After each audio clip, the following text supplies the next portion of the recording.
Apa yang sangat aku inginkan tidak aku dapatkan, tapi apa yang tidak terlalu aku inginkan malah aku dapatkan.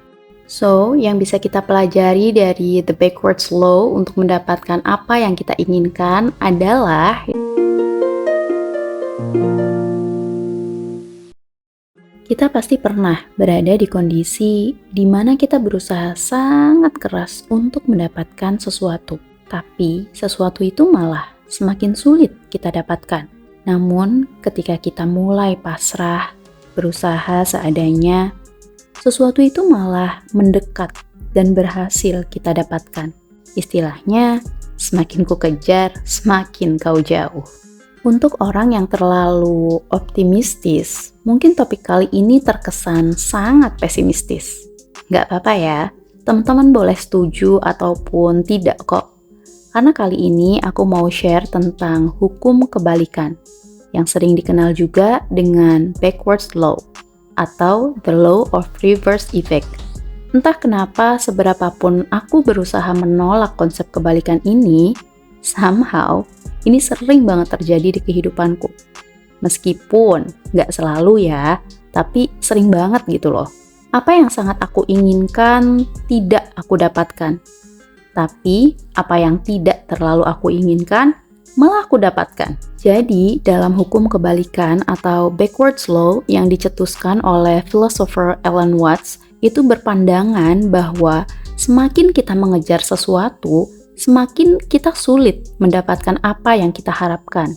Dan kita akan semakin merasa kecewa karenanya. Sederhananya, semakin keras kita berusaha, semakin kecil kemungkinan kita berhasil. Dengan kata lain, ketika kita berhenti mencoba, kita akan mendapatkan apa yang kita inginkan. Ini terdengar agak ekstrim sih ya. Bagaimana bisa kita mendapatkan apa yang kita inginkan tanpa berusaha mendapatkannya?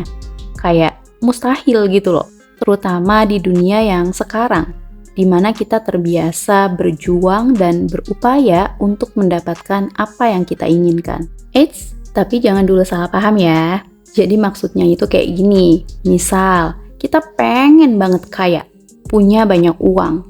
Nah, semakin kita mengejar kekayaan itu, semakin diri kita membenarkan dan menguatkan bahwa kita itu sebenarnya miskin. Itulah mengapa kita merasa semakin sulit untuk meraih kekayaan dan terus-menerus mengeluh dengan keadaan, yang secara nggak langsung membuat diri kita semakin menderita.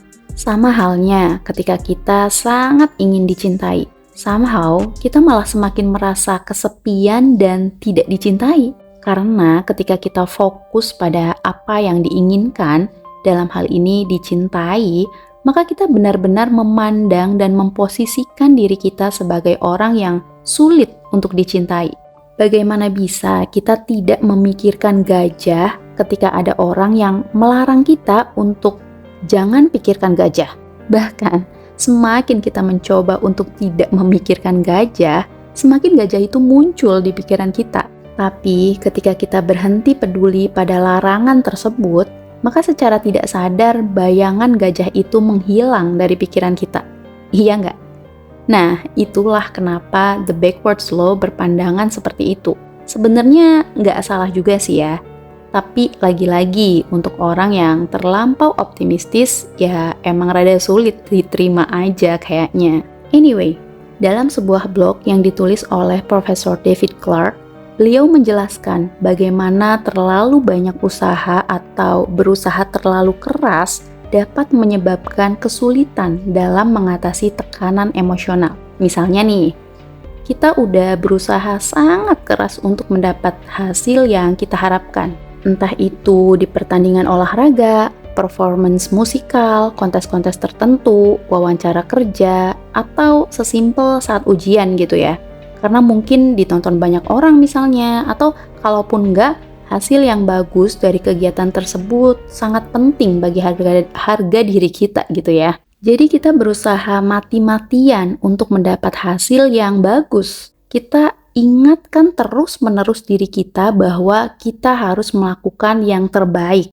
Sampai kita merasakan tekanan yang begitu kuat. Kita curahkan seluruh perhatian dan energi kita untuk performance tersebut. Dengan tekad yang kuat dan usaha yang nggak main-main, kita melangkah maju. Namun kemudian kita gagal dan kita mengalami satu momen yang sangat mengecewakan, bahkan memalukan dalam hidup kita. Aku yakin beberapa dari kita pasti pernah ngerasain pengalaman kayak gitu. Iya nggak? Pasti kita jadi pengen protes sama kehidupan ini. Karena kalau harus memahami dan menerima kegagalan akibat kurangnya usaha atau persiapan yang nggak matang, itu lebih mudah buat kita dibanding kita harus memahami dan menerima kegagalan akibat dari usaha yang berlebihan serta keinginan yang begitu kuat untuk melakukan yang terbaik. Kan aneh ya kalau harus menerima kegagalan dengan alasan tersebut. Tapi ya bagaimana lagi?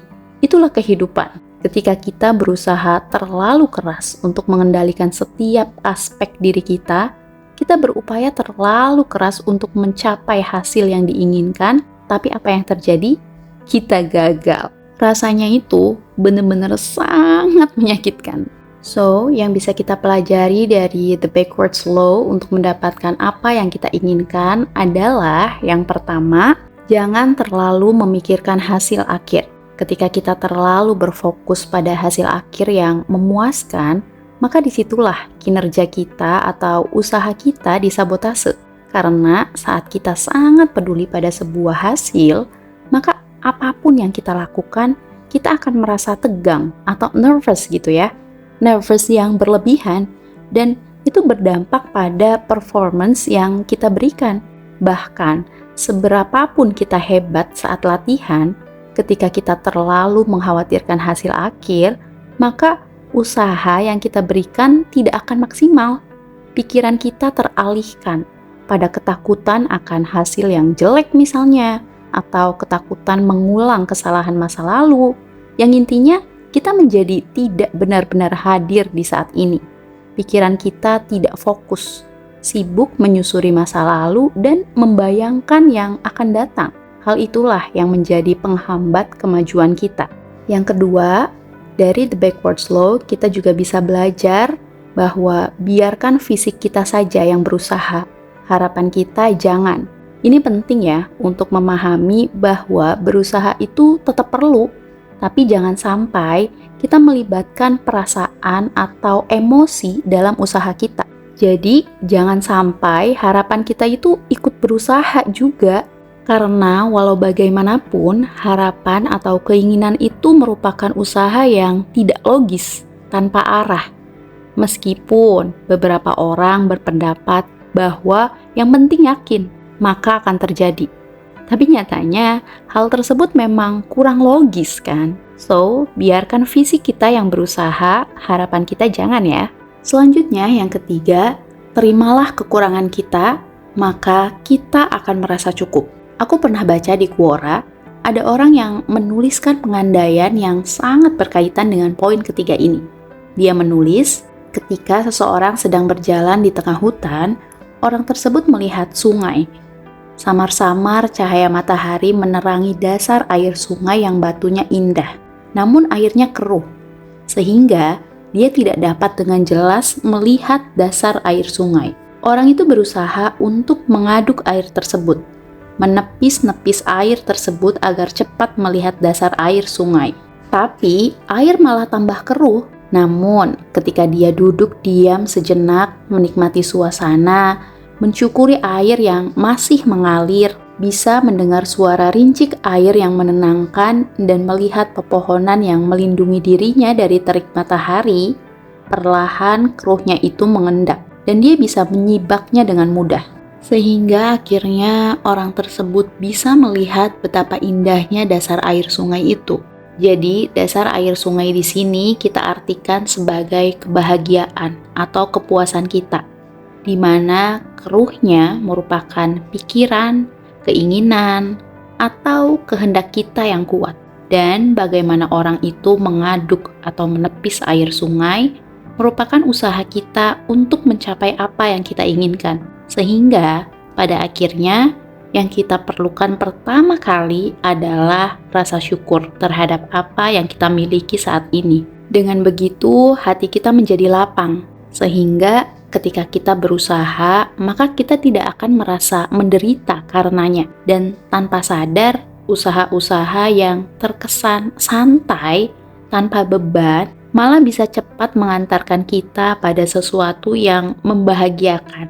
Oke, sekian dulu video kali ini. Semoga bermanfaat ya. Thank you so much for watching. Jangan lupa like, comment, dan subscribe channel ini agar channel ini makin berkembang lagi. Bye!